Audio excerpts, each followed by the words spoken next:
Policy Settlement and Policy Subcommittee meeting. I am on this subcommittee with Vadim Mazursky, excuse me, and Zainab Folk, and Zainab is going to be joining us a few minutes late. I'd like to go around and do introductions. So I'm Ann Campbell. I use she, her pronouns. I'm on the settlement subcommittee. I'm also on the steering committee and on the Truth and Reconciliation subcommittee, which is a short-term subcommittee. Vadim, you want to go next? Thanks. Vadim Mazursky, committee member, and nice to see some new faces here and looking forward to hearing from everybody. Hi, Jason. Not a new face, but someone I haven't seen in a little while. Okay, and should we pass it to Amy?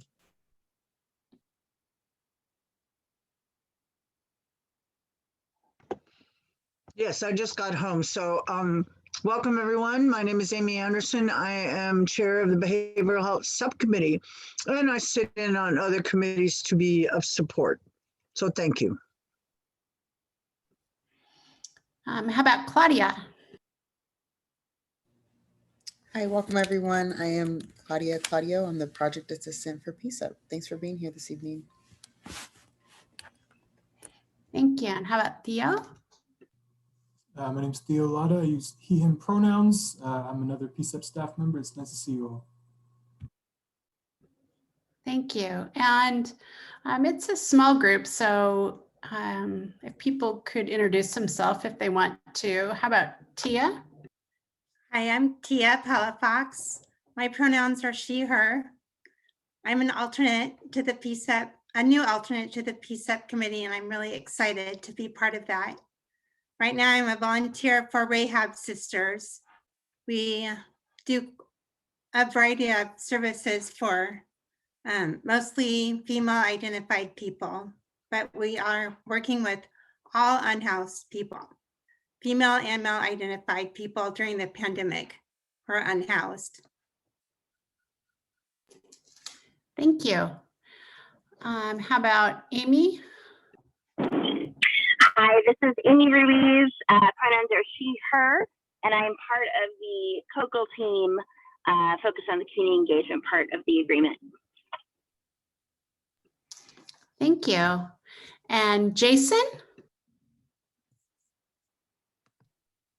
I'm Jason. I'm with the Mental Health Alliance. I'm sitting in for Rochelle this evening. Nice to have you here, Jason. How about John? Hey everyone, my name is John. I use he, him pronouns, community member and local independent media. Thanks for being here. How about Leah? Hi everyone, Leah Drebin. Pronouns are she, her. I'm a community member who's trying to get involved with this work with the PPB in the city of Portland and a background in some of what we're talking about. So thank you for having me. Thanks for being here tonight. And I see Judith just joined. Judith? Sorry. Hi, everybody. Yes, thank you. And I just finished another meeting and good to see everyone tonight. My name is Judith Mowry. I'm the Senior Policy Advisor for the Office of Equity and Human Rights. And I spend part of my time working with Claudia and Theo to support the PCCEP. Boy, that's a cute little kid, John. Thanks. She's actually 9 now. Well, thank you. Okay, I think what we will do is... And real quick, we just had somebody on the phone join us. If I don't know whose phone number that is, but if you just called in and were admitted to the meeting, would you mind introducing yourself?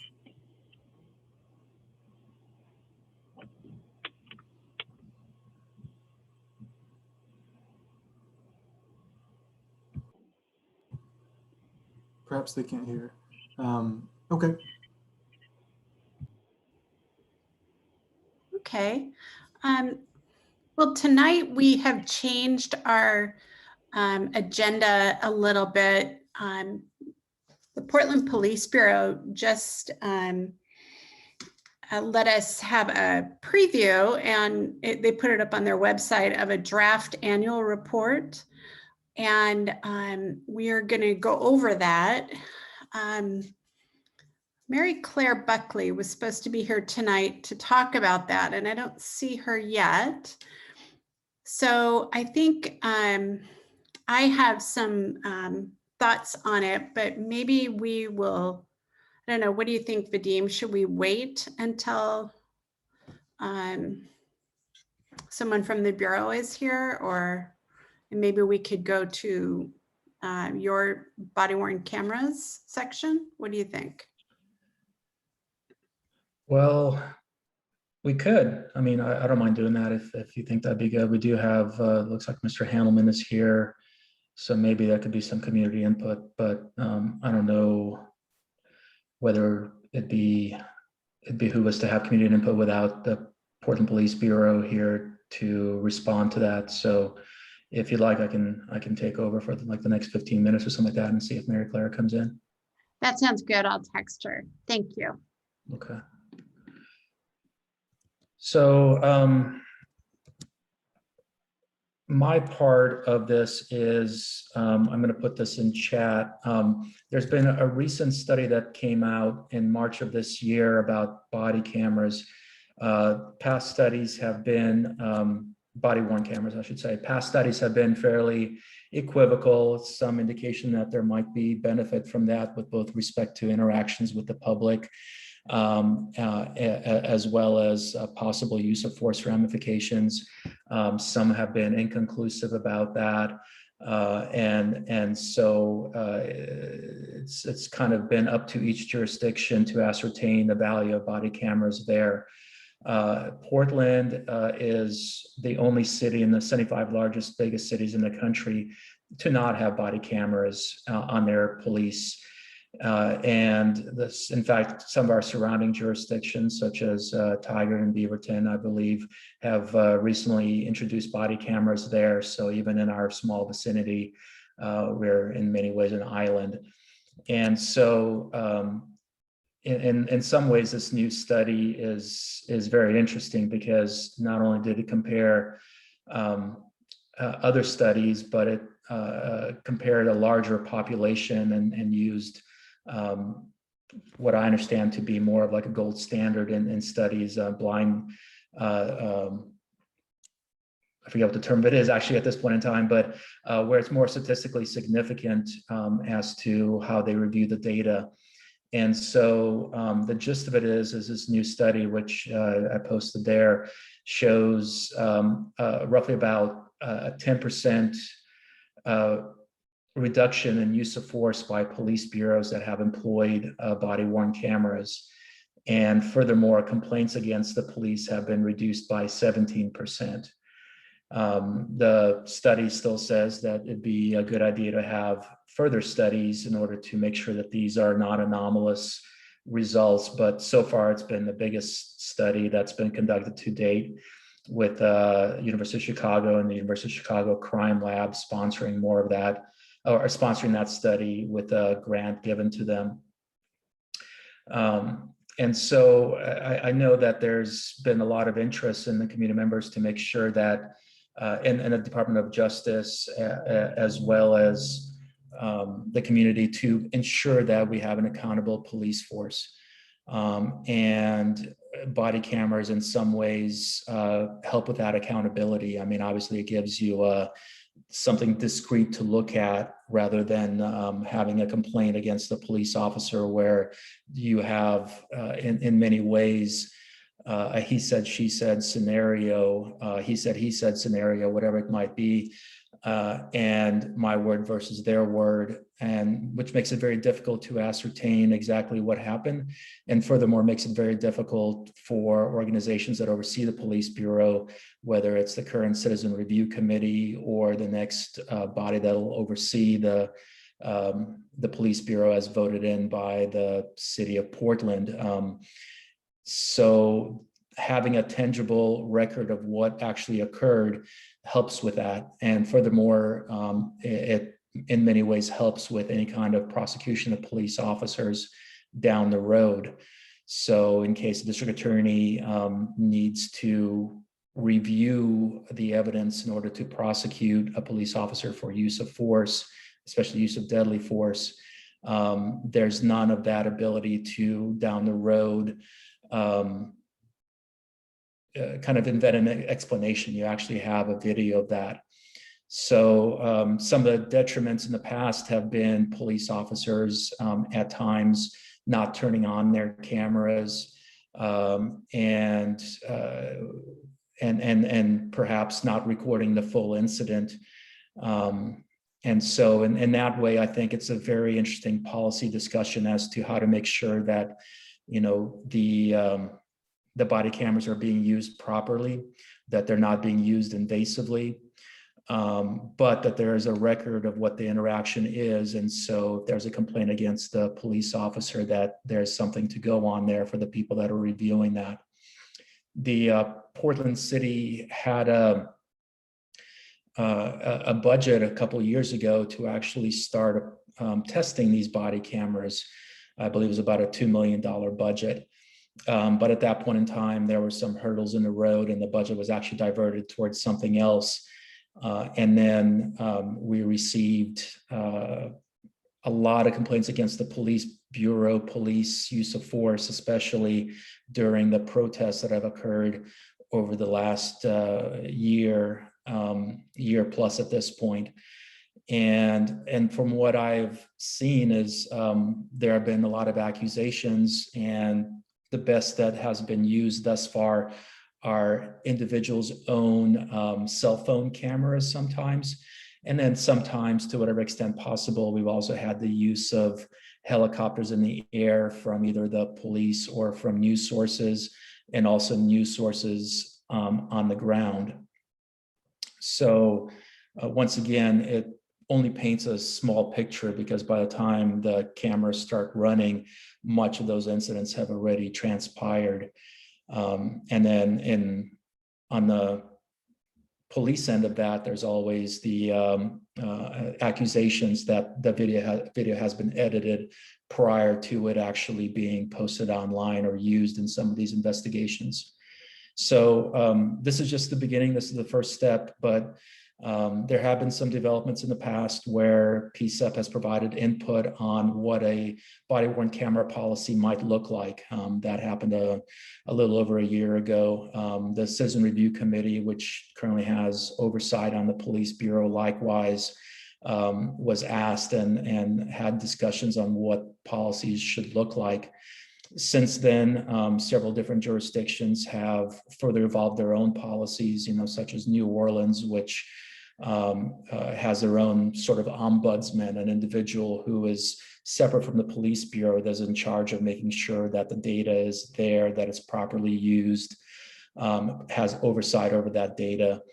And so there's various things that we can look at to figure out, is this something that's working? Is it something that's appropriate for the city of Portland? And if so, what are the proper policies and the proper oversight to make sure that it is used in a way that is safe, that is conscientious, that is not impinge on privacy rights, but at the same time gets to documenting what actually happened in interactions with the police bureau.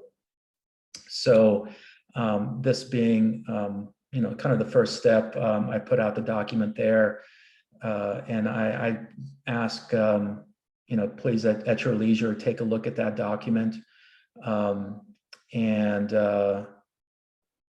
then I want to continue these conversations down the road, and see to what extent this might be something that results in a change for the better for the police bureau. And two things to keep in mind. One, again, is people's privacy concerns. That is a topic that was discussed greatly at both PCCEP before and the Citizen Review Committee. There's certainly areas where you would not want to have police contact recorded, whether it be with minors or people that are victims of crime, or other situations where it might not be advisable to have a video camera recording the interaction with the police. And also the costs associated with it. Portland in recent years has had budget shortfalls, and is this the best use of resources? So this instant study seems to indicate that body cameras in a way pay for themselves, that there's a 5-to-1 savings. Much of that is secondary savings, not direct savings to the police bureau, but as much as a quarter of those savings are accrued to government budgets directly. So in a way, if the body cameras pay for themselves in saving the cost of overhead or litigation or settlement costs, or the difficulties in actually taking action or firing a police officer, or taking disciplinary actions against a police officer, then that might not be a direct payment for those cameras, but the savings will still be there. So in that respect, I think it's worth considering. So I see Anne's hand just came up. Anne? Yes, I know that PCCEP put together some information on body-worn cameras, and I wasn't a member, so I'm not very clear about the history of this. I do know that Commissioner Hardesty put out some information on this, and so I'm just kind of wondering what the history is. And I've read the comments by Portland Cop Watch. I don't know if you want to ask them or if you want to answer. And then in the efforts of time, I know that you went first on this issue, and I don't know, is anyone here from the Portland Police Bureau?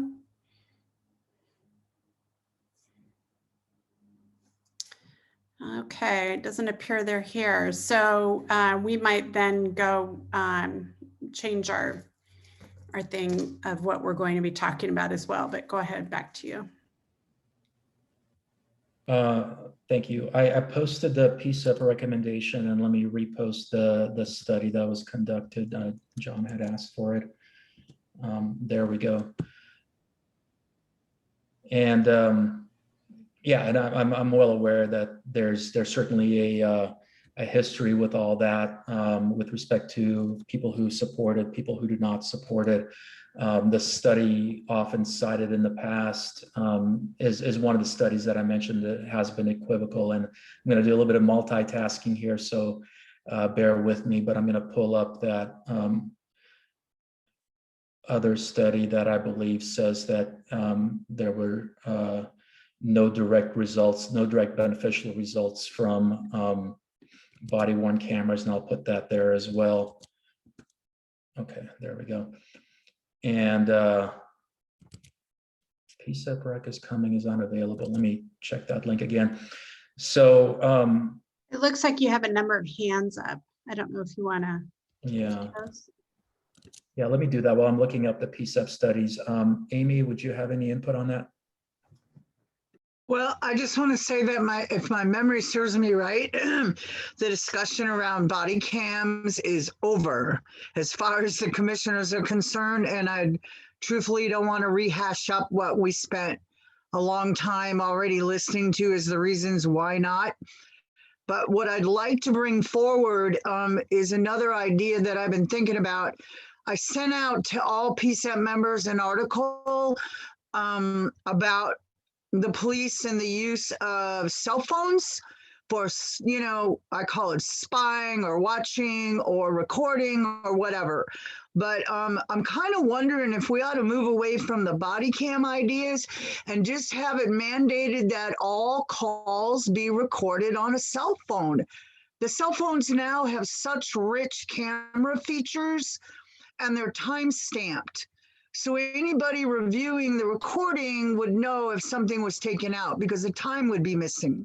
So it's much easier to do camera editing on time stamping, rather than maybe body cams. So maybe we ought to look at the fact the police are already using cell phone technology to look, view, watch, and observe people.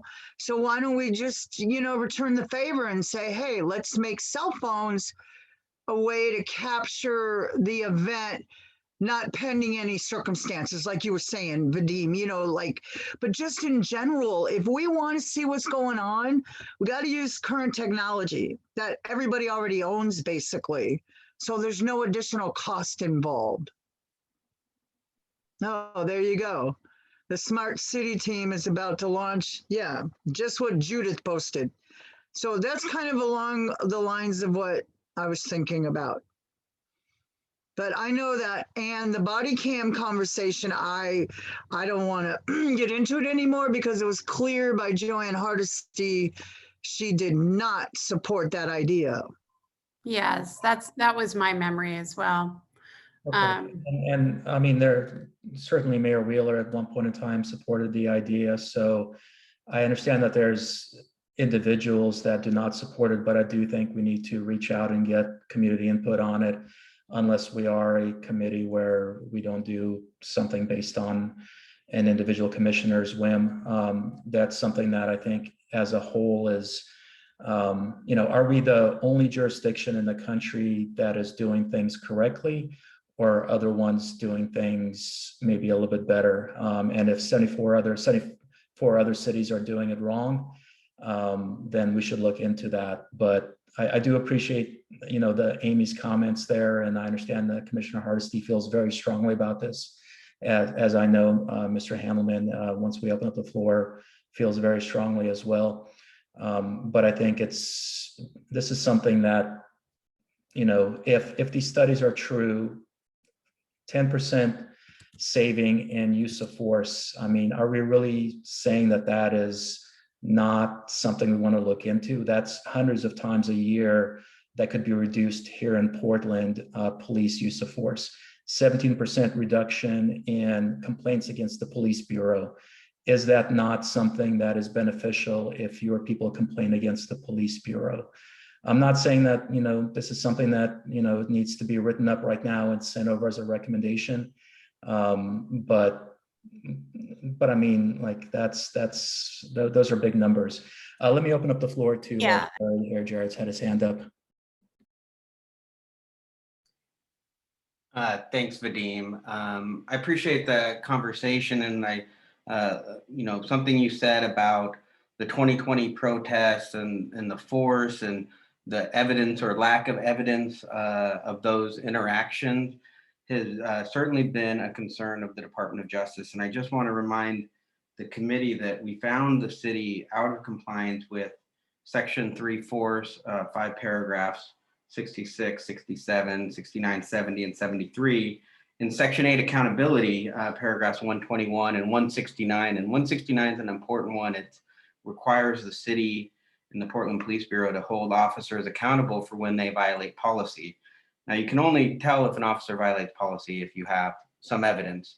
And, you know, the question I want to put to the committee is, you know, we've made these findings of non-compliance, and if you agree or don't agree, that's important for us to know.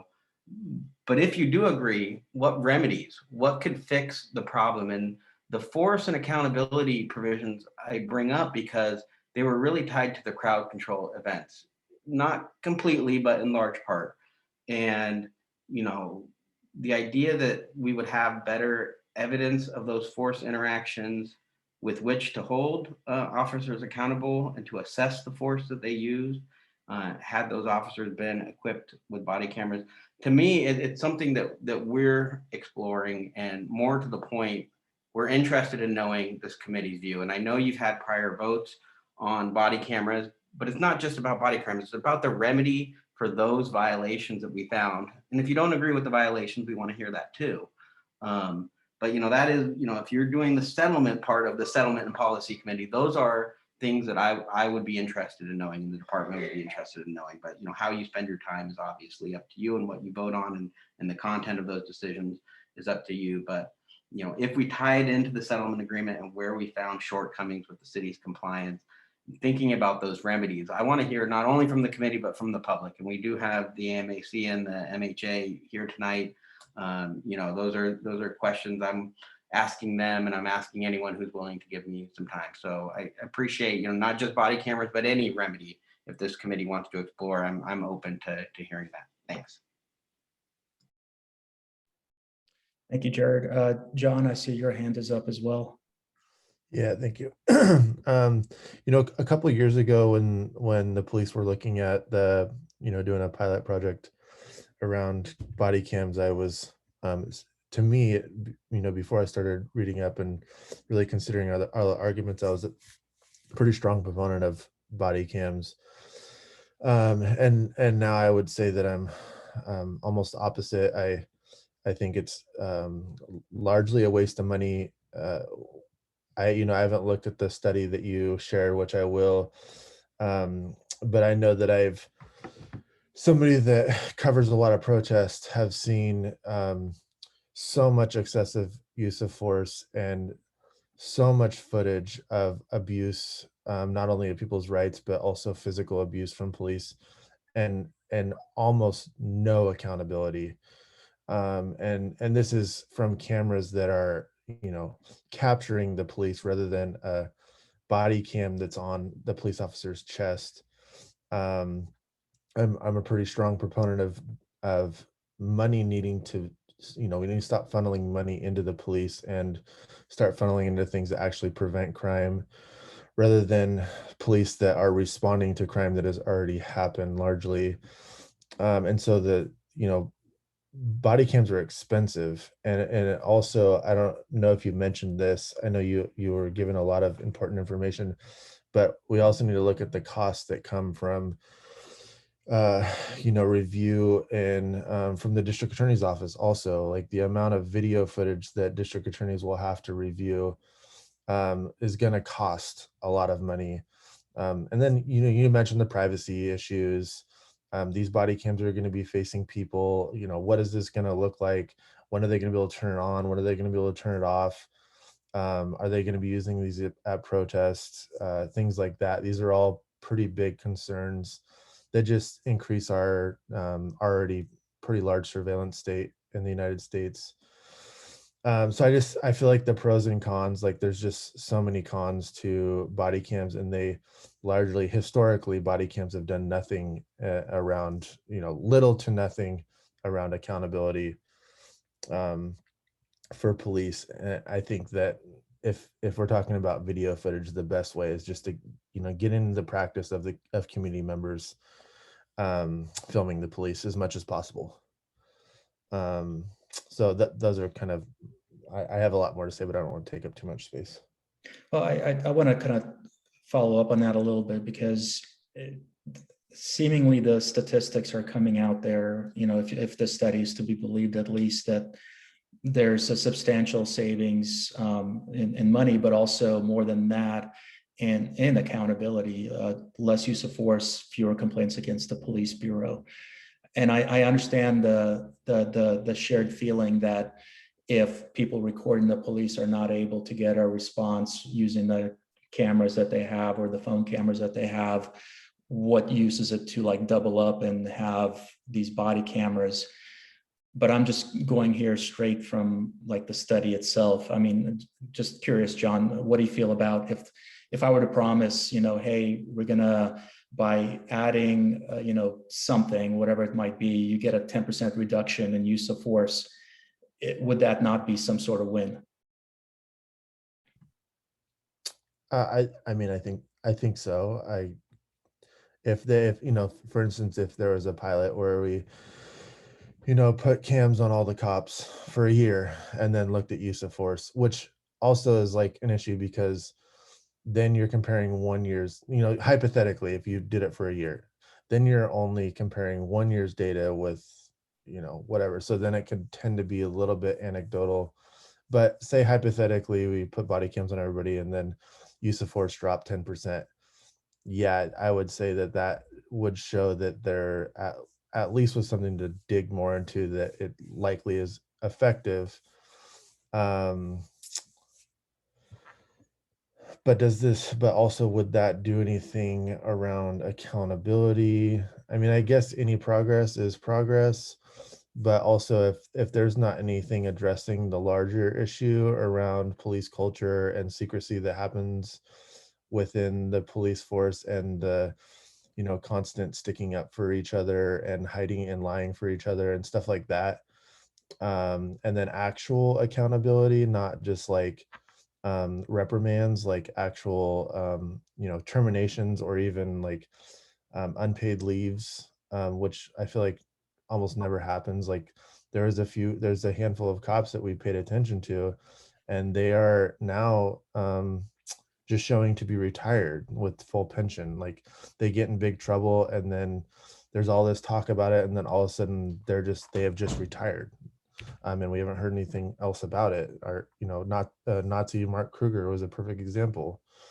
And so I guess I'm just more frustrated with policing in general, and that's what happens, and feeling like a small decrease in use of force. Again, I think it would be any benefits good, but I feel like it's not really addressing the issue, and then we'd be throwing a bunch of money at it. So, but to answer your question, yes, I guess that if we could prove that it was effective, I would be less opposed to it. Yeah, and to kind of latch on to what you're saying, the new oversight board that'll be created in 18 months or however long from now is promised to have the ability to take personnel actions against the police, whether firing police officers or otherwise.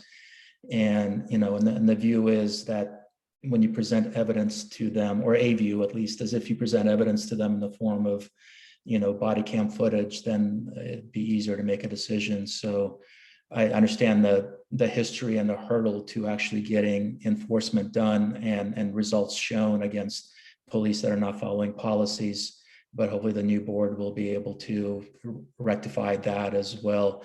Mr. Handelman, I think your hand is up as well. I see a call-in user, which I assume is Portland Cop Watch. Sorry, I was double muted. This is Dan Handelman, he, him pronouns with Portland Cop Watch. And the study, I just did a word search for the words discipline and misconduct, and those words don't show up. So even if there's a reduction in force, it doesn't mean there's a reduction in misuse of force. It doesn't seem to be anywhere in the study whether the amount of officers being held accountable for misconduct has gone up. So that study doesn't do anything to convince me that these cameras are going to be used for what they're being said to be used for. We had this discussion at the Citizen Review Committee also, but I'm going to repeat here that there was an article in the Christian Science Monitor in 2019 that said they polled district attorneys, and only, like they said, 92% of them had used cameras to prosecute community members, and only 8% had used them to prosecute officers, which is like more than a 12-to-1, or roughly a 12-to-1 ratio. And that's just showing that these cameras are something the government wants because they want to prosecute more community members. It's not because they want to hold officers accountable or lower the amount of force. So I think it's something we really need to look at. George Floyd's murder was only brought to light because bystanders recorded it, not because of the body camera footage that existed. Because frankly, the officer turned around and had his body positioned toward the witnesses and not towards George Floyd.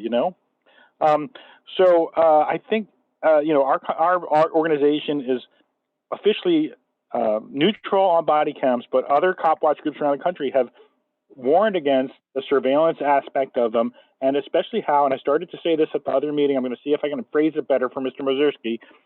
The laws in this country have been designed to keep certain people criminalized and in jail. And that is why one of the reasons why our jails are more full of Black and brown Americans than of white Americans, because of the way the laws are written. So if these cameras are used more to prosecute people, they will also be used to prosecute people in that way, and it will also result in more discrimination. We also have state laws against collecting information on people who aren't suspected of criminal conduct. So running cameras constantly violates that law. Collecting information on people when they're not suspected of criminal conduct is against Oregon law. So we really have a lot of more things to talk about.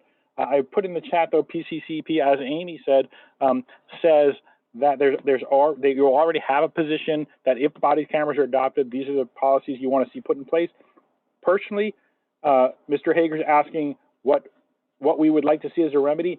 Coming from Portland Cop Watch, and I want to make it clear this is not the position of the AMA Coalition, I would like to see that if body cameras are used, they're not allowed to be used to prosecute community members. If we're being told to hold officers accountable and make sure they're doing things right, that's the only use they should be used for. And that's my comment. Thank you, Mr. Handelman. And I know I've offered this before. I'd love to chat with you offline to kind of see what, if any, consensus there is there. The statistics are the statistics. And I think even if 8% of the time body cameras are used to take proceedings against police officers, if police officers are not acting the policy, that's 8% more than otherwise. So once again, I still think that there's a benefit. I know that the other times you will disagree with me, but and perhaps in 8% of the times we have some commonality. So we've had this conversation. I'd love to spend more time than we have at these meetings to talk to you about that, though. Anne, is it my time, or do you have a comment as well?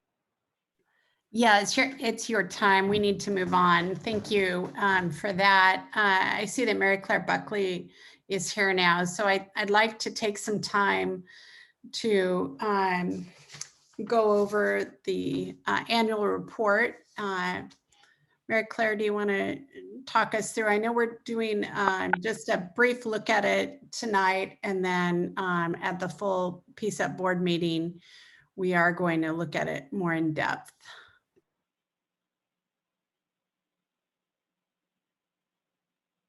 Sure, and I apologize. I know, Dan, I'll beat you to it. Yes, I wish you had had it 2 weeks before this meeting. I'm sorry, but it had to go through the approval process in our shop. And so as soon as it was approved, I sent it over to PCCEP.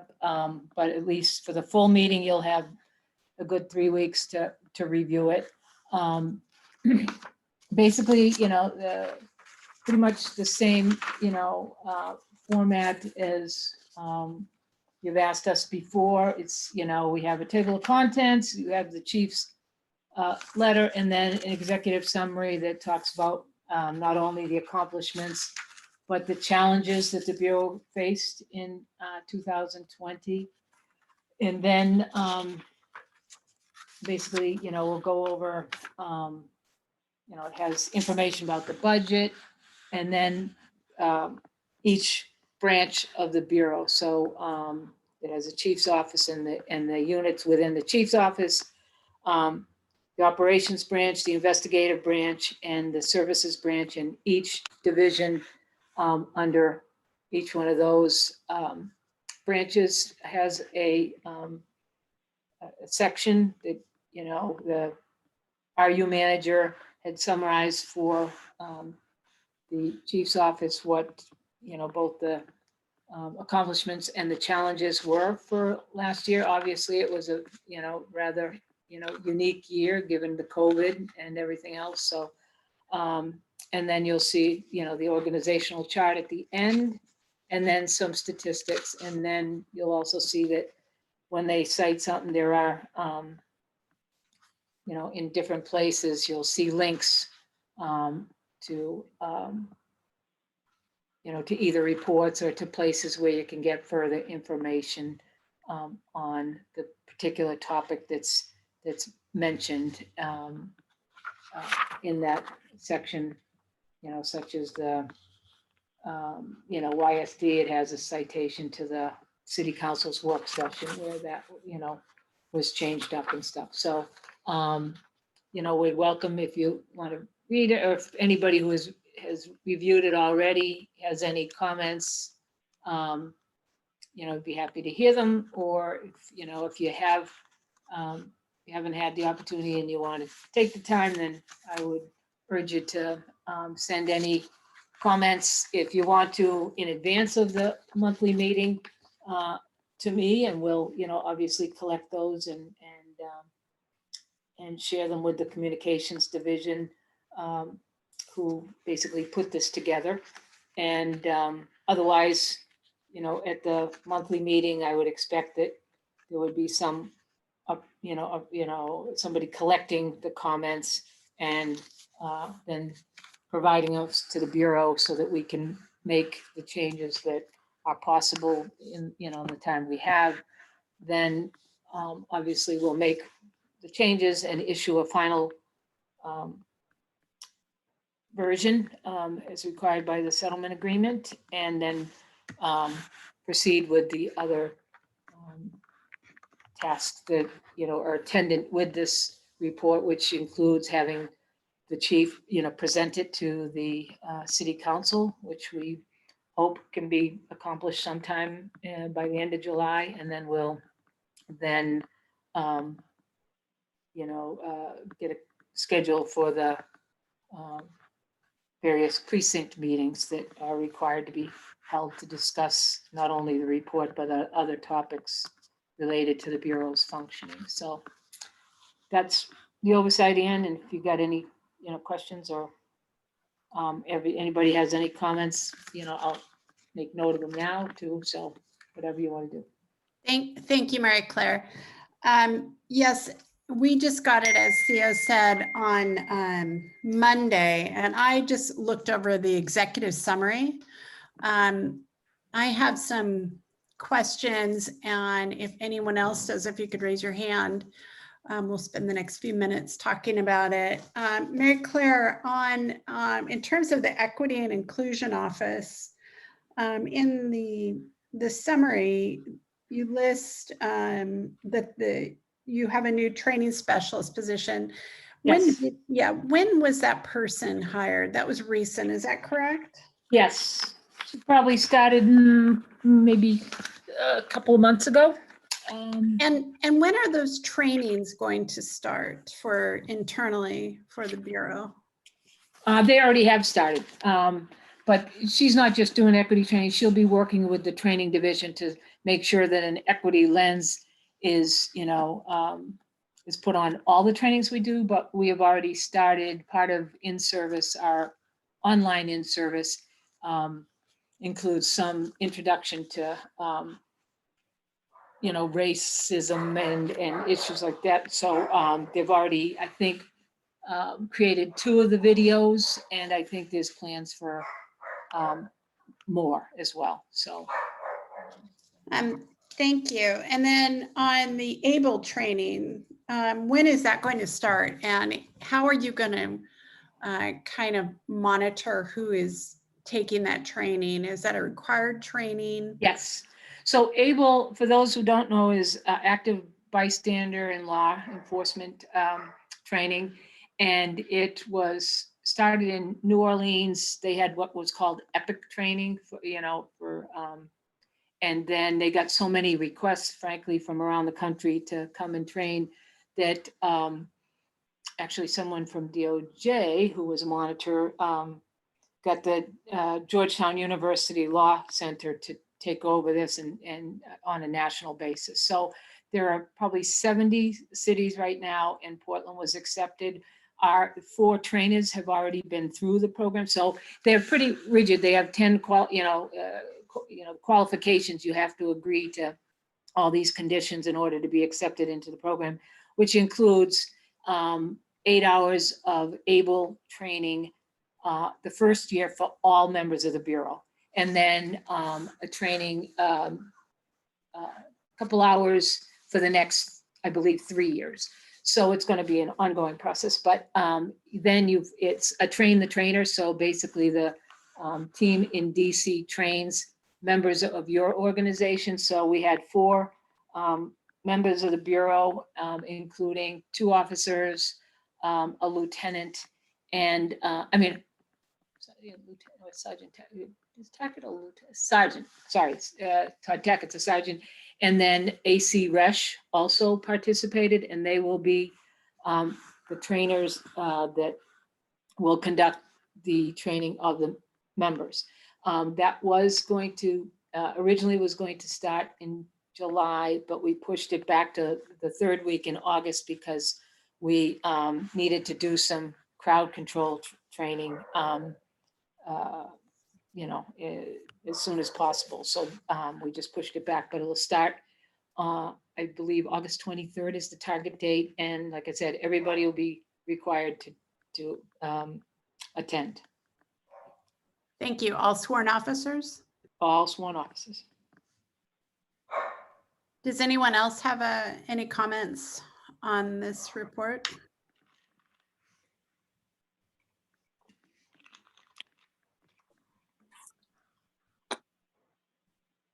I should raise my hand. This is Zainab. I'm just getting a report just now. I've seen different links to different things, but this is the first time I've seen a draft of the 2020 report, and that was going to be part of the conversation about our last meeting of what Heidi Brown brought up. I do have a question because I'm getting very confused by different trainings. And so has the Portland Police Bureau presented at any time any overview or any outline of the training to PCCEP? Boy, I am trying to remember whether you've asked the training division to present to you. We do have, just so you understand though, we do have a training advisory council, and all of the trainings are presented to the members of the TAC. They have actually, come, for example, for the crowd control training, we had them come to the dry runs. They reviewed, some materials that we were using and came and gave us feedback at our dry runs. And then they'll be, attending the training as well to see it in both things. So we do get community input into training, but I don't know that PCCEP has asked for the, for a presentation from the training division. We do have an annual training plan, which obviously is subject to, revision, because it's written probably at the, will be written at the end of the year for all the next year. In the fall, it'll be written based on a needs assessment. And then, but if something comes up like the crowd control based on, what happened last summer, the crowd control training, hadn't been anticipated, so we added that. But there is at least initially a plan as to what the Bureau, is going to tackle each year, including in-service, that's, a requirement, advanced academy for new officers, ECIT training is, a standard, supervisors training of some sort, and then the various units have their own trainings, whether it's RRT or CERT or CNT, all those different specialty units have trainings as well. So it's sort of outlined in the training plan for the year. Thank you. Again, is PCCEP planning on getting any type of understanding or overview of the plan? Because what I'm hearing, as I'm hearing from Heidi, I heard from Heidi last month, is that everyone at PPB will receive crowd control training in June. June was the start date. It is June. No, sorry, hon. That got moved to starting July 1st. Sorry. And then she also shared that hands-on training was delayed for the city to complete training at the end of May. Did that get handled for the crowd control or hands-on training that was delayed last year in 2020? Did that get completed this year in May? Yes. So what happened was last year, because of COVID, half of the Bureau, it was suspended due to the restrictions of interpersonal contact. So the classes or that training classes that, were skills-based, for example, patrol tactics, control tactics, stuff like that, had to be suspended. So more than half of the Bureau didn't get half of the in-service last year. So to remedy that, we repeated that skills, all those skills training in service 2021. That went from mid-January and ended in mid-May. So all the Bureau members have been through that. In-service is over. And the people who missed last year due to COVID got the training that the others had last year. And the others got it sort of as a refresher. And when you say others or everyone, how many can you give us a number of how many people were trained, who is eligible for training? All sworn members have to, participate in the in-service. training, unless they're on, you know, some kind of either leave of service or some kind of, you know, status like, you know, if they're on, you know, light duty for, because, you know, they gave birth or whatever. So, you know, it is basic, is, you know, requirement. It also helps to, you know, to fulfill the requirements that every officer in the state has to meet certain guidelines for their DPSST certification, which is the Department of Public Safety Standards and Training.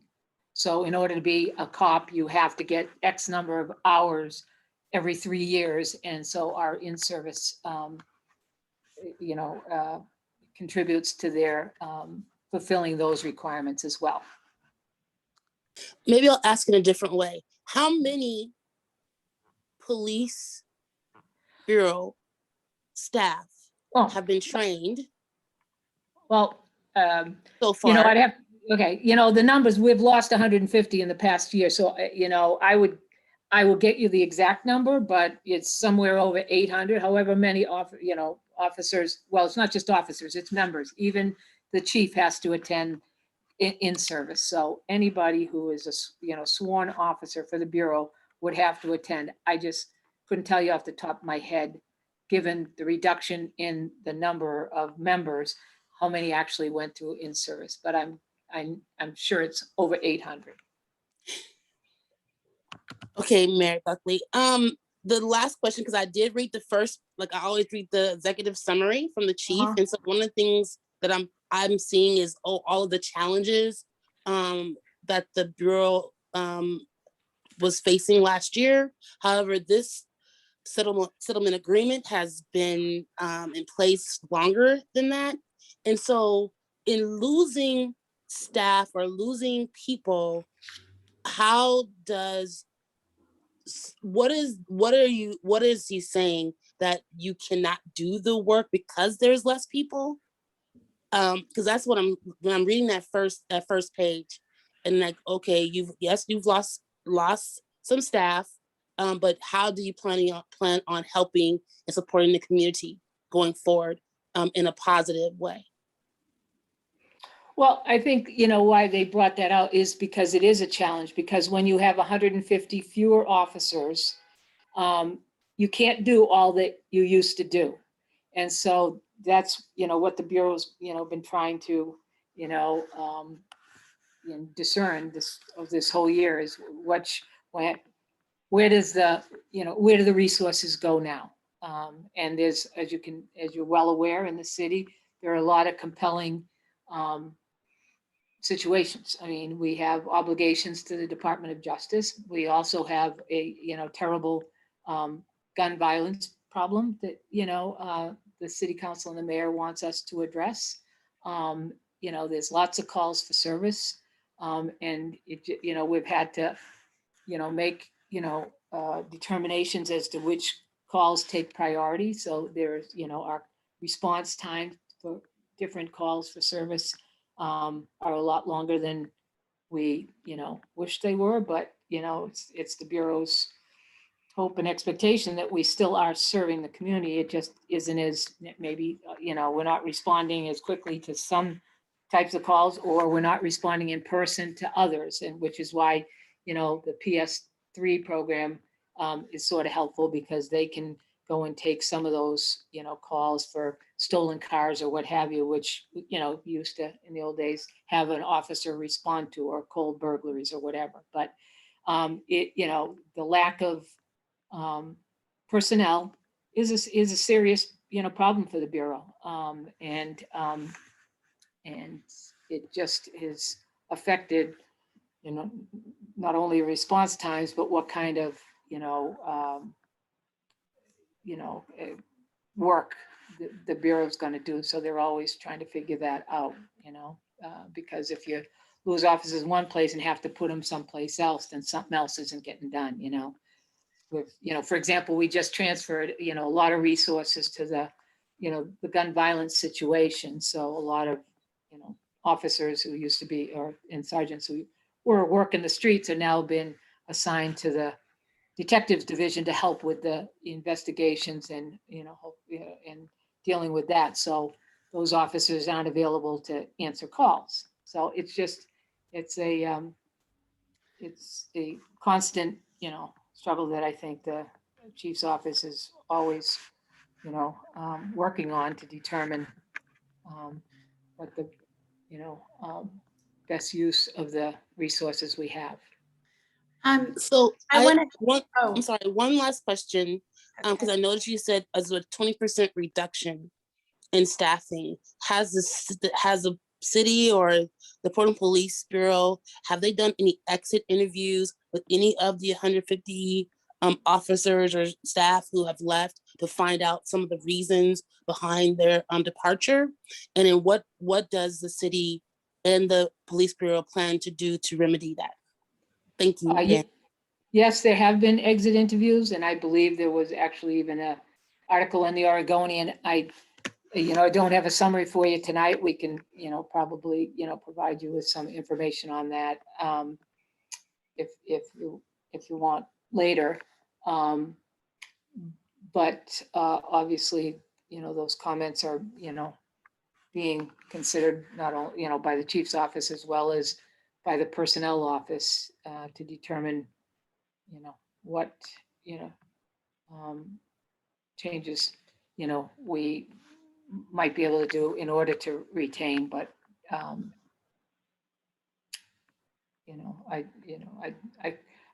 don't have any specifics to cite to you tonight, but I can certainly get you more information on those exit interviews if there are,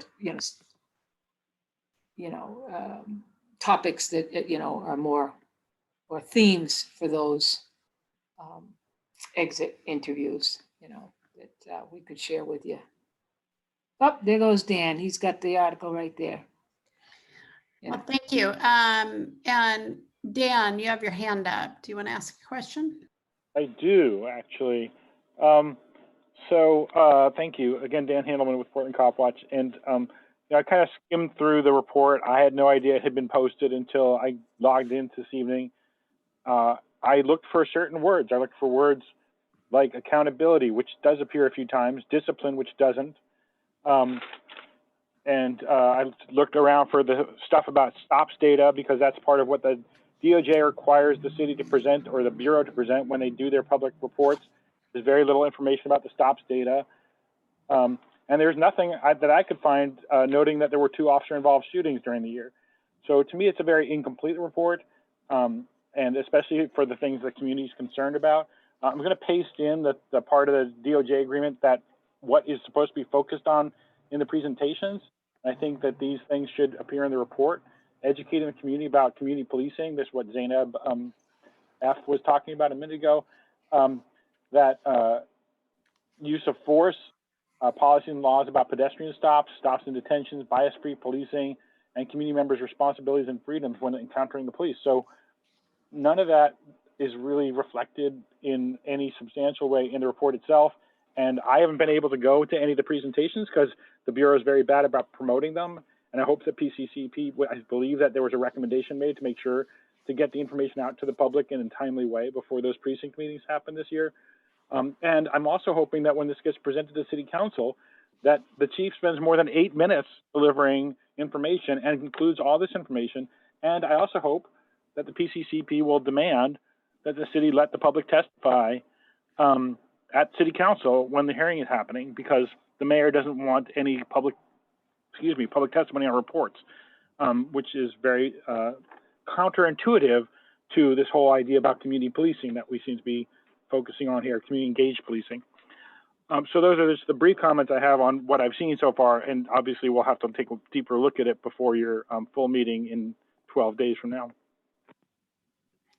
Thank you, Dan. And Mary Claire, in the efforts of time, is it all right if we move on to our next, if you wanted to say a few words and then move on to our next? No, I mean, Dan, points well taken. We will have better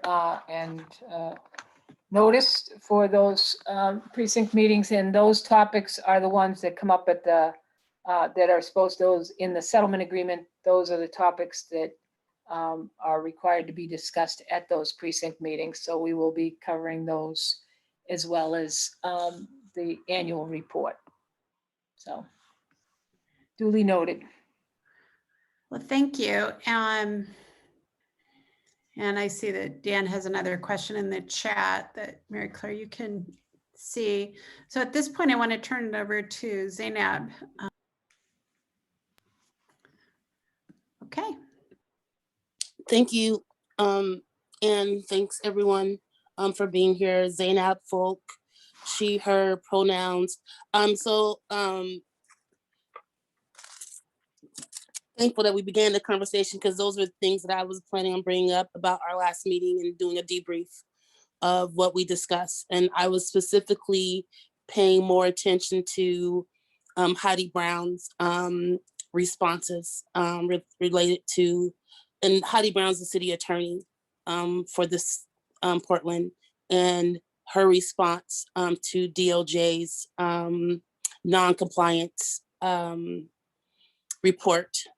And one of the things that I know my concerns have been is of being able to manage all of the information that PCCEP receives. And also, as we're all looking to learn, is holding accountability to the police bureau, as well as what is being shared with us in a timely fashion. And so I do want to bring up that what was mentioned in the May meeting was about, a lot of it was about training and holding the city accountable for that. And my concern is that we don't see anything public. There's nothing presented to us in a timely fashion, so we know what the training looks like. Even the Training Advisory Council, if they could come to us, if they've gone through this training and just present, what their reactions have been, or their thoughts or recommendations, or if they have any. And so I want to facilitate a conversation at this moment with everyone here, is to just understand, what are we looking to get in regards to information, so that we can hold, like we can go back to and say, okay, if this is what they said they're planning on doing, this is what they've done so far, this is what they've not done so far, and then what do we need to hold them accountable for moving forward. So one of the things I heard everyone, not just certain people, everyone at PPP would receive crowd control training. And it said the start date was June. However, we just heard from Mary Claire that has changed. But how have we been notified about that? How should we be notified about that? That's the question I do have for the community.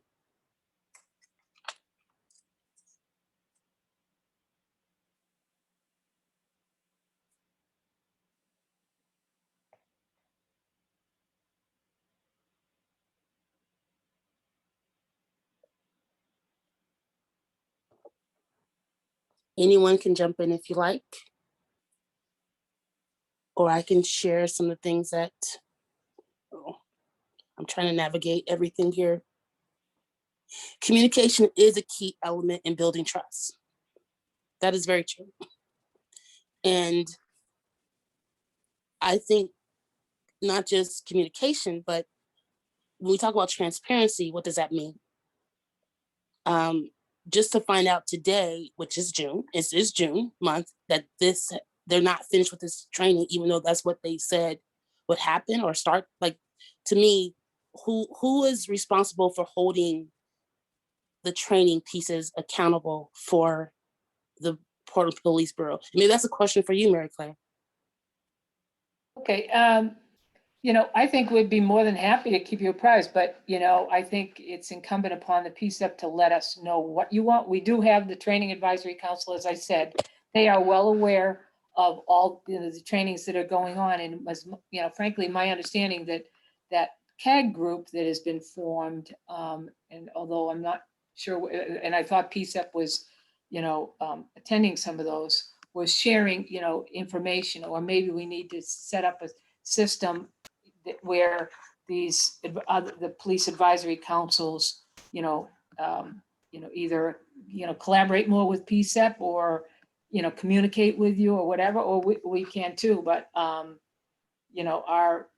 the council that we have been responding to for purposes of training has been the TAC, which is, that's their function, under the settlement agreement and what have you. So we meet with them, we report on, we go over as I said, the different training courses, they review lesson plans, they, all that kind of stuff. So I think that is being done. They are, a community, based group too. So I think PCCEP needs to figure out, what their role is with regard to these topics when there are other advisory councils charged with that.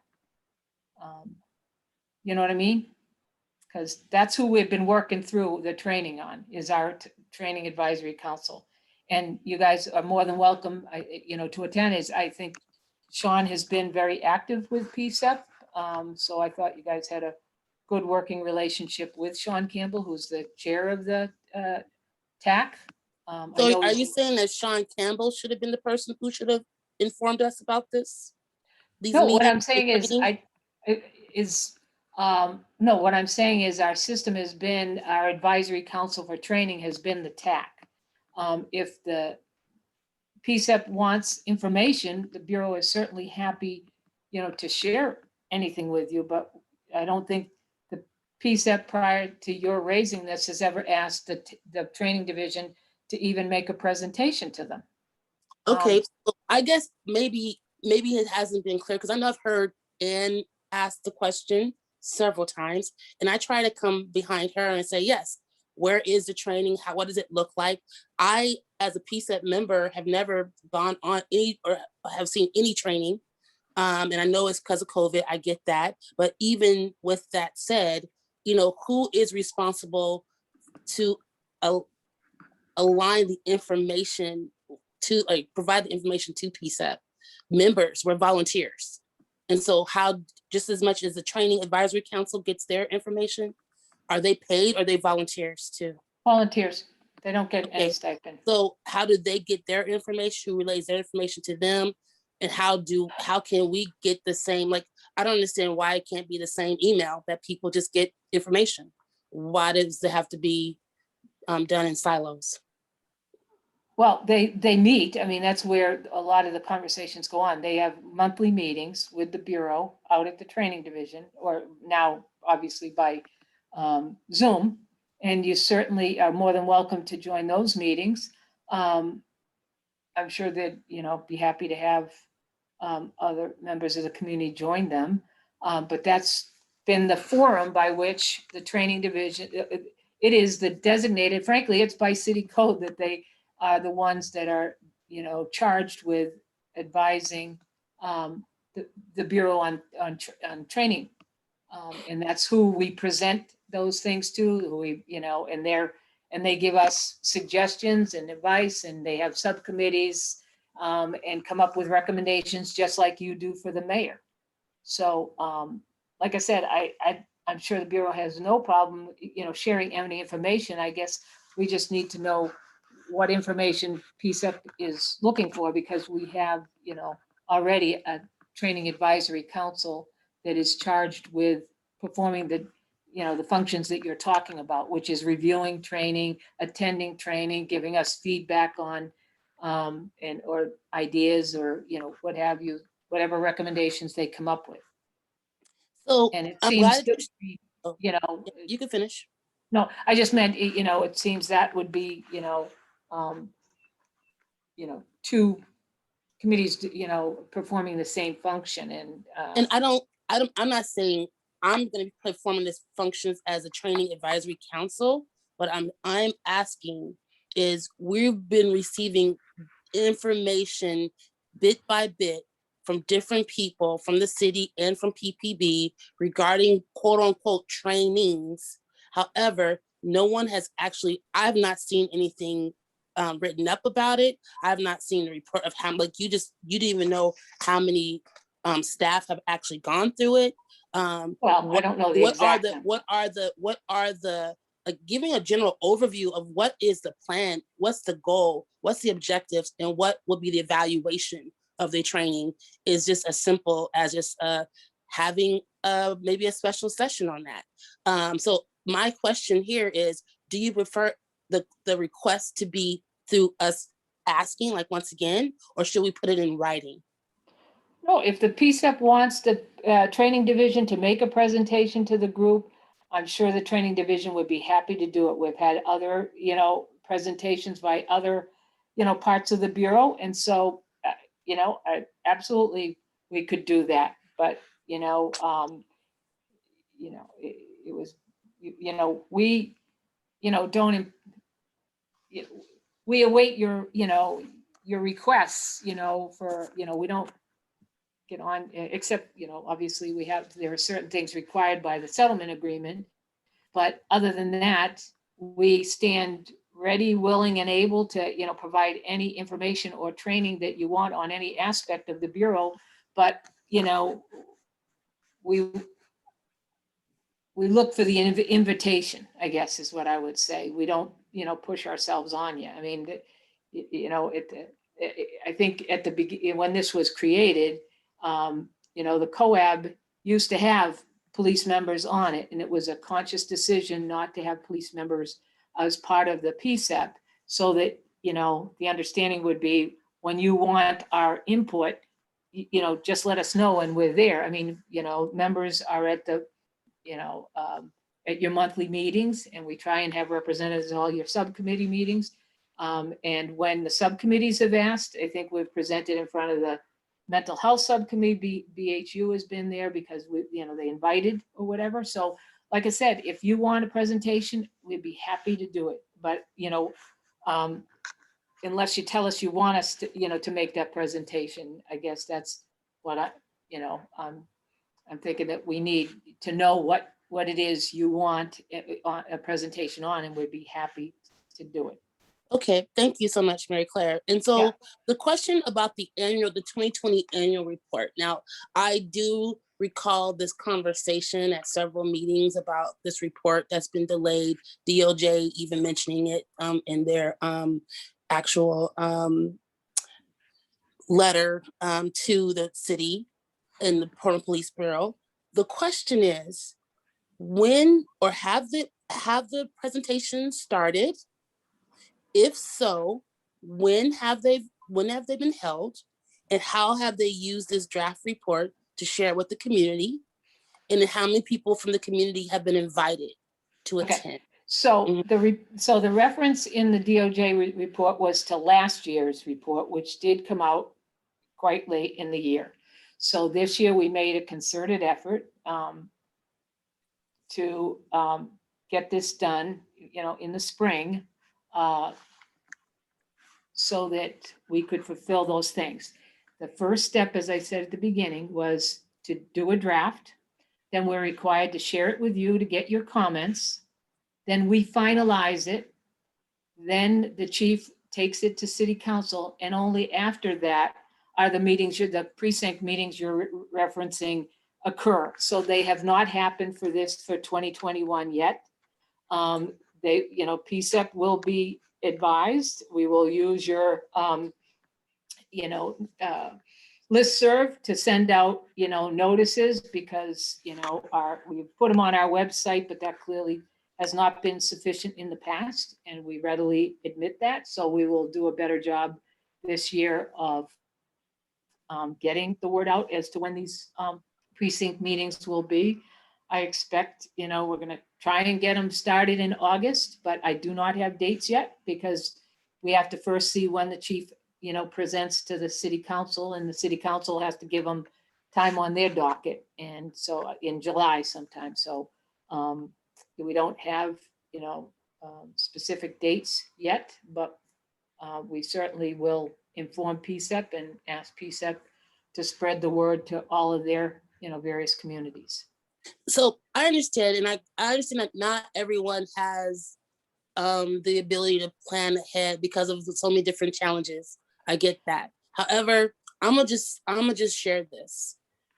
Just as much as DOJ and even Heidi Brown and the city ensured that they took the 30 days to review and actually provide a report or have some type of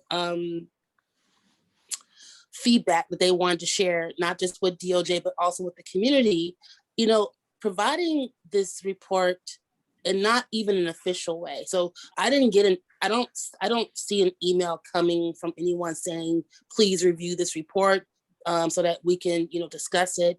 And I'm concerned that by the time that we have our meeting, people are just going to be seeing the report again for the first time. How much time will PCCEP receive to be able to review everything so that there is adequate time to review a 62-page report? So you have the report now. It has been given to all the members of the PCCEP as of Monday, I was told, and then it was posted on your website. So, you know, I expect that anybody has from now until your, you know, monthly meeting at the last week in June to review it, because that's when, you know, it's scheduled to be, what is it? Oh, June 22nd. Okay. June 22nd is your meeting. And so between now and then, people would have the opportunity to review it and bring any comments. You know, we can receive comments after that meeting as well. You know, we haven't set a deadline for comments by any stretch of imagination. We will take your comments, you know, before the meeting or even after the meeting. So, so we want to give you the opportunity to, you know, review it and give us your feedback on, you know, the report before we finalize it. So. And how much of the feedback from the community will you actually look to revising the report? So what if, for instance, half of it is not something that the community agrees on? Is the city willing to revise in that aspect, or are you looking just for certain types of feedback? Well, we'll take all the feedback, as has been the case, you know, from the get-go. What we have indicated is that for, you know, suggestions or feedback of, you know, certain nature, we can make those changes. But if it's a, you know, wholesale, you know, rewrite of this, or you don't like the format or what have you, then that's likely to be the feedback that would go to next year's report. So it just depends upon what kind of, you know, feedback you give us. If you know, you tell us you don't like any of it, you know, that's going to be a problem, because this is, you know, the Bureau's annual report, and it has, you know, it's got information that the, you know, the Bureau wants, you know, to share, obviously, with the community. But, you know, it's hard to say what, you know, comments or feedback will be, you know, incorporated this year and which will be considered for, you know, like I'll give you an example. 1 year they said we want length. First 1 year it was too long. Then we shortened it, and the next year it was too short. So we've been playing with the length, you know, as we get feedback. Or one time they, you know, we referred to things and somebody said we want the links to those reports put in. So now you'll see when we refer to something, there's usually a link, so that somebody can go on their computer and pull it up rather than having to search. So things like that, we have, you know, adjusted the report based on feedback we've received. But, you know, but other, you know, times the recommendation wasn't incorporated until the next year because you wanted a different format, for example. So the year that you wanted it shortened, then we just left it, and the next year we tried to condense it. 1 year, you know, we Can I break in just real quickly here, Mary Claire and Zainab? We have 5 minutes left in our meeting today. So I just want to do a time check. Okay, thank you, Anne. Were you finished, Mary Claire? Because I don't want to. I didn't want to stop. No. You're finished. No, go ahead. No, keep going. Whatever you want. Okay. Well, no, I just want to make sure that you were finished with your thought and what you were sharing. I just want to make sure I read the chat. In the chat, there was a question: was the report emailed to PCCEP members directly? Theo Latta shared that yes to each PCCEP member on Monday and posted on the website.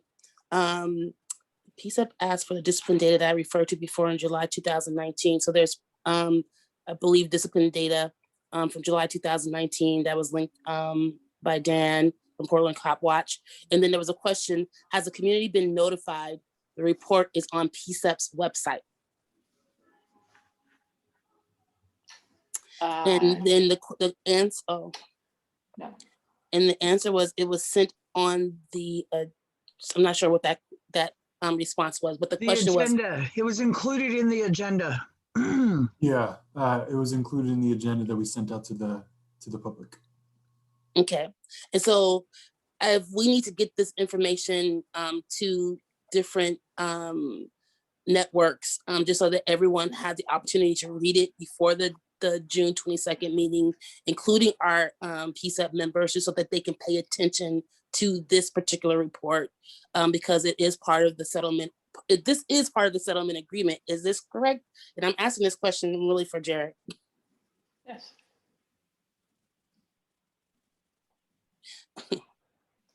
I don't know where we went, but yes, it is. It's a requirement that we do an annual report and send PCCEP the draft for comment.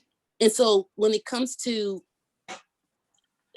involving the community and getting the community notified on what's happening within this settlement agreement, I know that we have to do a better job. And that's on everyone's responsibility for that, because I know that it is hard to engage if you don't have information, and especially in a timely fashion. And so while I recognize that this report is available now, something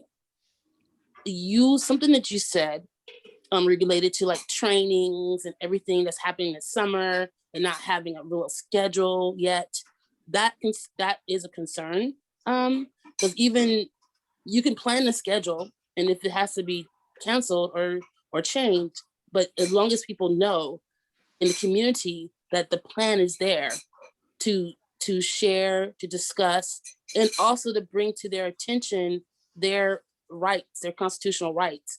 And that's something that I listened to from DOJ when they mentioned that. And so how does PPB plan on doing that? I would just say, hopefully you have a plan for that.